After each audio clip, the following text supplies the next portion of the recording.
How to Lose a Guy in 10 Days, how she, like, nicknames his... Oh. And I can't remember what it is, but it's weird. really funny. Yeah. That's weird. If it's done funny, that's one thing, but it should never be done seriously. Guys shouldn't be naming their things either.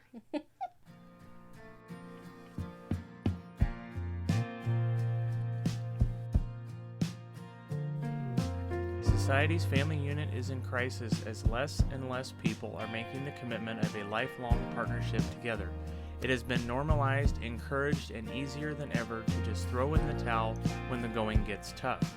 With time at a premium, start by spending 20 minutes per week gaining thought-provoking inspiration towards a journey of self-improvement, ultimately improving your marriage, your family, your health, and your home. Hello everyone, we're really excited today for this episode of the podcast. We decided to do something a bit unconventional, and as we said on the Facebook group last week, we hit 500 downloads, which is a huge accomplishment for us, being at this for about 6 months now, and because of that, we wanted to do an Ask Us Anything. It'll be unfiltered, unedited, and hopefully we can cover all the questions in 20 minutes or less. So we had some questions come in on comments and just messages, and so we are going to kind of go through these bit by bit. We'll try not to go on too much of any rants. We did talk about these questions prior to recording, so we at least know the direction that we're going. So we don't spend 20 minutes on one question. But the first question is, what is one piece of advice you'd give to a newlywed couple, 6 months or less? Newlywed couple, 6 months or less. I guess there's a lot of variables involved with this question. Is this couple Right. young or not old, but in their 30s? Did they wait to get married? Because obviously, in our perspective, we were very young when we got married. And we have friends who are older and got married in their 30s. And if there was one like singular universal piece of advice, would be to make sure that you grow together in your marriage. That's how you're going to succeed. There's all these other little things about communication and date each other and blah, blah, blah. All of those things kind of revolve around the idea of growth. And that could be growth mindset and, and things like that we've talked about, just being a better person each day after the other. Were you the best person that you could be today? Okay, no, let's do better tomorrow. And that applies the same as your marriage. Was your marriage the best that it could be today? No. Okay, let's grow. Let's learn from it. Let's be better tomorrow. And it's important to do that together, grow together. Make sure you're on the same page together so that you don't grow apart, separately. Yeah, I would agree. I think there's some advice or strategies related to that around, communication and remembering to turn towards each other, not away, because you will change over time. People change quite a bit. Yeah, people do change. You need to make sure you're changing together. And I guess to add to that, maybe just have a long-term vision of what you want your life to be together. It's one and that thing. Can change. Absolutely, but you have to have a direction you're trying to head. Remember why you got married in the first place, but part of that is to have a long-term strategy. Now, many people get married to have kids and start a family. That's a great reason. Not everybody does, obviously, but what does that look like long-term? And don't try to map it out too much, because a lot will change. And a lot will change by next couple weeks. Mm-hmm. Look what happened to everybody last year. Mm-hmm. Nobody saw that coming, and that changed direction for a lot of people. So, I would say growth. Just grow together. Try to be heading somewhere, even if it's not family and kids. Maybe it's going on adventures together and traveling, or starting a business together, or it could be any number of things. Okay. As a couple, when was your first kiss and who initiated it? This has actually come up a couple of times, I think, in the last couple of months. And I think I was the only one that actually remembered it. I think. Which I have a terrible memory. So it's the were we funny in the part. basement at your parents' Not house? in the basement. We were in the upstairs living room at my parents' house. On that couch? On the couch. On the couch watching something. Watching something. I think that I think you were sitting there, and I think that I was like, my head was like, I was like laying on your lap or something like that, I think. Mm-hmm. And you like bent over mm-hmm. and kissed me. Yeah, I went the 90 and you went the final 10. You couldn't bend that far. Well, not anymore. Yeah. So it was Ben that initiated it. And Ben was always very respectful. I will say this. Ben was older. Ben was 21 and I was 17. But he was extremely he was extremely respectful our entire dating time frame, because I was this, horny teenager kind of throwing myself at him, but he was very good about kind of just backing me off a little bit and be like, slow down here, Bessie. Mm-hmm. Yeah. So he was very respectful and made sure that he was the one to initiate things like the kisses and the I love yous. And yeah, and we weren't going to, have our first time be when we were drunk or a number of things like that. It never set right with me. And it's different than what people would normally do with just any one night stand, and that's the point, though. It was different because it really mattered. It wasn't just a frivolous, fling or a drunk thing or a, whatever. Yeah. Let's do a fun one in between here real quick. Favorite ice cream flavor? It's easy for me. I like peanut butter, chocolate. The more peanut butter, the better. Pretty easy for me. You got Reese's you got peanut butter on my chocolate. You got chocolate on my peanut butter. I would probably. I've put peanut butter on pancakes. I've put it on bread, toast. Obviously toast. I've had it on a burger. You had peanut butter French toast this morning. I did, actually. It was good, especially for a keto person. Bread was heavenly. Mine is chocolate. But like chocolate extreme. Mm-hmm. Like, give me chocolate with brownies mixed in with fudge on top of it. Oreos mixed in there too. That'd be awesome. Some chocolate chips even. I mean, just throw it all in there in a bowl and mix it up. Chocolate extreme. But I'm not just one flavor. Like, I think that's the thing with me too, is I bounce around too. It's like, oh yeah, I do feel like mint chip tonight, or oh yeah, I do feel like cookie dough, or yeah, I feel like butter pecan. So I bounce around a little bit, but put a bowl of chocolate extreme anything in front of me and I will devour it. Yeah. Love it. I would agree with that. I like a mix. I don't like just one flavor anymore. Yeah. How often should a married couple go on a date? The cop-out answer would be it depends, but I would say once a week would be ideal. Especially with kids.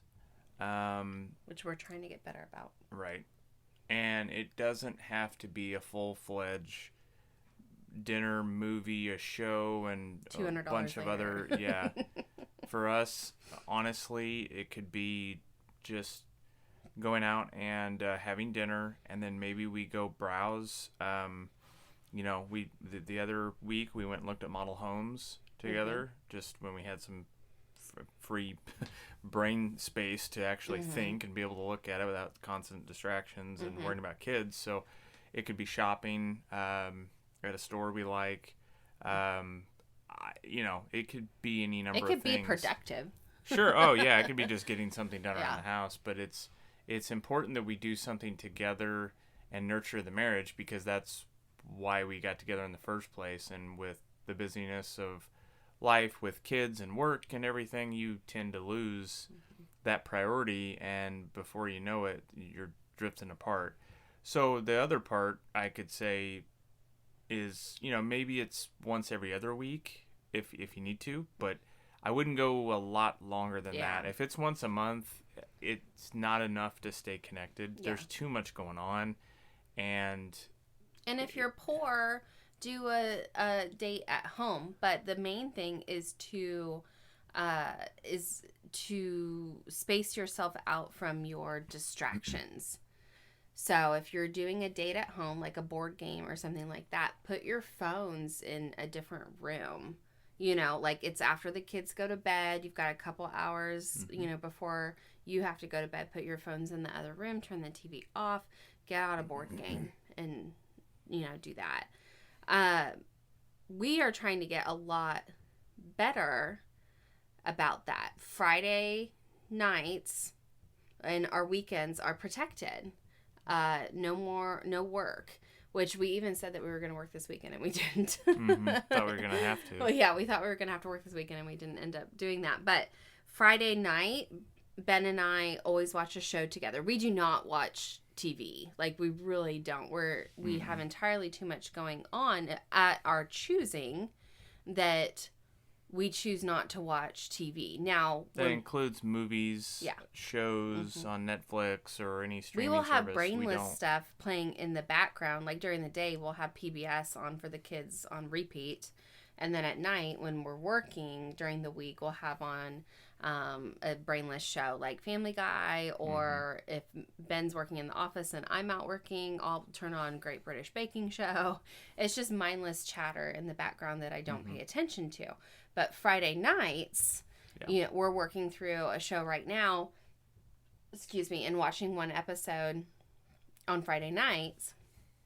And so that's our, like, we don't have our phones out. We don't have our computers out. Him and I are sitting and watching a free show on Netflix that we're working through, Well, and dates are great to be focused on each other. It needs to be fun. It needs to be somewhat productive if you need to, but you should be talking about real things every day. And that's why we have bedtime for our kids. And we're not very good about getting up early enough to do much before they wake up. In fact, I'm not very good about getting. That's what he's saying. So then at night we put them to bed at the same time every night, and then it's our time to sit and either work or get something done or be able to talk a little bit. Now we talk throughout the day about too. Like 2 hours, like about from 8 to 10 every night is you and me time. Well, but we kept that going even with being here at home together, because when we were at the office all day, we were both running back and forth to work. There were days we barely talked all day, and we got, we were used to it. It just, that was the way it had to be. We would talk on lunch, really quickly. It was to-do list stuff. It was about the kids. It was about the house. It was the errands. It was the crap at work we wanted to talk about. But then, at night, we'd be exhausted every night, and we didn't have any time to do anything fun or talk about real stuff together, real life things, and that's who we want to talk to. Now, if you find yourself out there talking to friends about certain topics and you don't want to talk to your spouse, you probably have an issue you need to work out, because you should be able to share a lot of your frustrations, your wants and desires and goals, and a lot of other just topics of conversation out there. There's no script to it, but you should be talking about real things on a daily basis beyond just the to-do lists and the stuff about the kids and the work stuff. And if that's all you're talking about, again, you're going to suck all the fun out of the relationship. It still needs to have some fun. So dates are important. Spend real time together every day. Yeah, kind of the breakdown of what we do is, like I said, Friday nights is we watch a show. Saturdays, we know that we're too tired on Fridays to actually do a date. It would not be productive. Yeah. Oh, yeah. We don't typically get done working until about 5 on Fridays. So we like to have longer dates than that because we like to be home to give our kids baths at 7:30. And so Saturdays work out a lot better, whether it's a day date or whether it's a babysitter in the evening. And then on Saturdays, when we get home, after we put Brayden to bed, then that is our time with Cadence. That's her date with us that we watch a movie. Right now we're working through the Avengers movies in release date order. And started that last year, but Saturday night is her movie night with us. And it's not every Saturday night. Like, for instance, last night, she had a friend sleep over, and we went out with friends a little bit later. That is very few and far between. Well, we literally went to dinner and it took too long. Yeah. And we were home by 8:30. Yeah, it wasn't that late. Yeah, that's late for us. Yeah. So, and then Sundays is reserved, for family time, that we definitely are, together as a family having that time. Now, that might be like brunching with friends and stuff like that, but it's not craziness, Yeah, we still get stuff done, but we make sure, especially during their waking hours, that we're focused on them or we're doing something fun that's out, But I would say also, your date night could be something we found to be really a good tip, is to, number one, you could reminisce about the good old days, good times that you've had in the past. You find old pictures, bring up an old trip you went on, or you plan for fun times in the future. And that's what we've started to do, and it's helped us go on regular family trips because we always said we were going to take a trip every year together somewhere fun, something, not just a staycation or a... Yeah, just something. That was a promise we made when we got married. Yep, and I think we've stuck to it pretty well, and I would say it's important that you sit and plan out those fun times because then you're working towards something together. You have a goal in mind, and you're planning, and it's exciting, it's fun, and it's just get the kids involved too. But it starts with that's why the our two dates of you are doing that.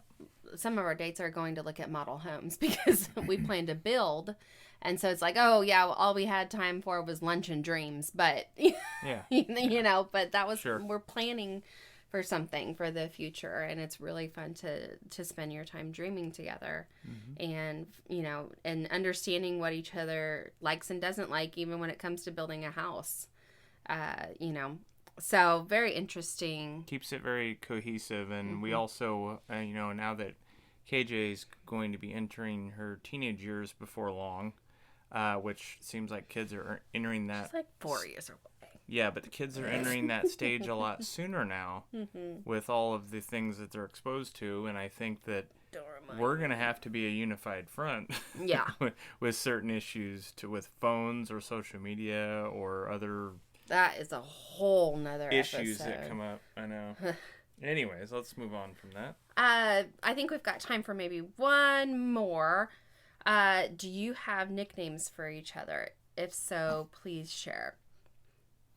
Not really.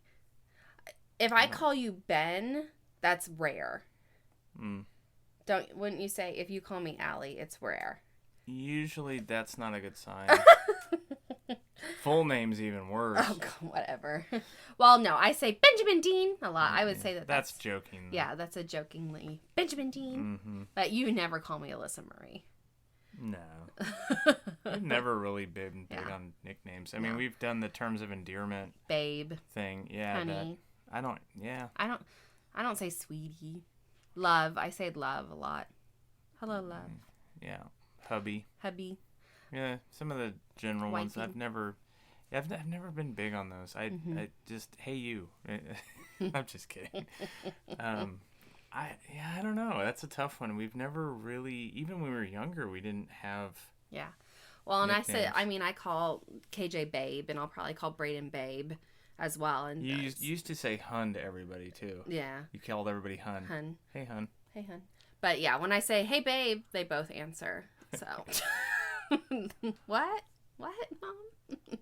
So thank you so much for listening to the podcast. 500 downloads is awesome. I know we're like 26, 27 episodes in. The math, it's like, meh. But for us, for Ben and I, our purpose is bigger because of the support that we have from friends, families, and just people alike. We don't know where this is headed. It's for us, if it just becomes a audio diary for our children to listen back to on our thoughts and views about the world during this time, awesome. Mm-hmm. If it turns into something bigger and better where we're able to help couples and people alike, then that would be even cooler. But we just appreciate the support that we have so far, and we will see where it takes us.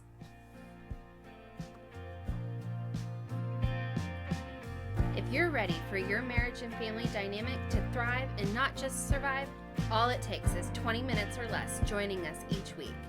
It begins with a journey of self-improvement while you sit in the carpool lane, commute to work, squeeze in a workout, or get halfway through folding that laundry pile. Be sure to check out the blog at thefamilyorder.com and follow us on Facebook at The Family Order. If you're ready to start your journey, be sure to click subscribe so you don't miss new episodes every Monday.